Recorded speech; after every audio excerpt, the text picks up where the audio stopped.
C'est le petit dans le don avec Evelyne et Mégane. C'est le petit. Ok, Meg.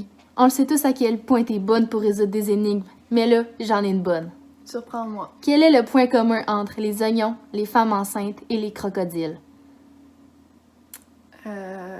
C'est sûr, ça surprend, je sais pas, une petite vite de même, là. Je sais pas. Les larmes? Les larmes. Les larmes! Les larmes! Oh, les larmes! Saviez-vous qu'il existe 3 types de larmes? Premièrement, il y a la larme de lubrification. Sa circulation continue permet d'éviter la déshydratation de la cornée ainsi que d'éliminer les débris. Il faut savoir que c'est un liquide aqueux composé à 98% d'eau. Le dernier 2% est rempli de surprises. On y trouve de la chlorure de sodium, des lipides, des glucoses, des sels minéraux et même de l'urée. Hey mec, pense vite! Hey, j'ai des bons réflexes, hein? Ayant la même composition que la lampe de lubrification, la lampe de réflexe a une toute autre fonction. Celle-ci sert à débarrasser et à nettoyer l'œil d'un corps étranger. En d'autres mots, elle a une fonction d'épuration. Par exemple, lorsque l'on coupe un oignon, on libère l'alinase contenue dans ses cellules.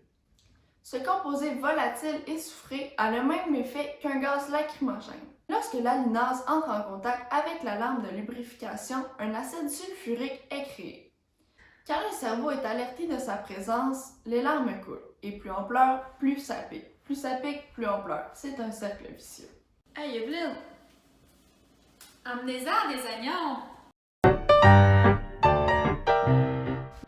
Le dernier type, mais non le moindre, est la larme d'émotion. Dans cette larme s'ajoutent des protéines et des hormones, plus précisément les hormones leucine et prolactine.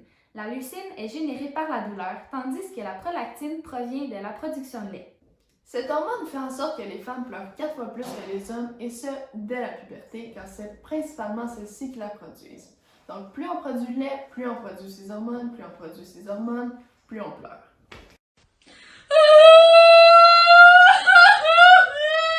Le rôle de cette larme est d'augmenter le taux de calmant naturel pour éliminer les toxines produites par le stress et l'émotion. Fait cocasse, pleurer réduit de 40% le stress et la colère.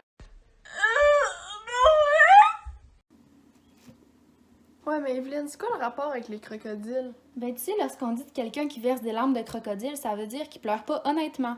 Ben imagine-toi donc, les crocodiles versent des larmes après avoir mangé leur proie. Pourquoi ils regrettent? Non, c'est parce que leurs glandes intestinales et salivaires ont le même circuit neuromoteur que leurs glandes lacrymales.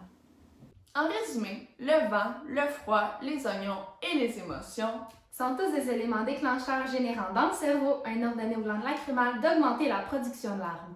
Ceux-ci vont saturer les canaux naturels d'évacuation et couler sur le visage.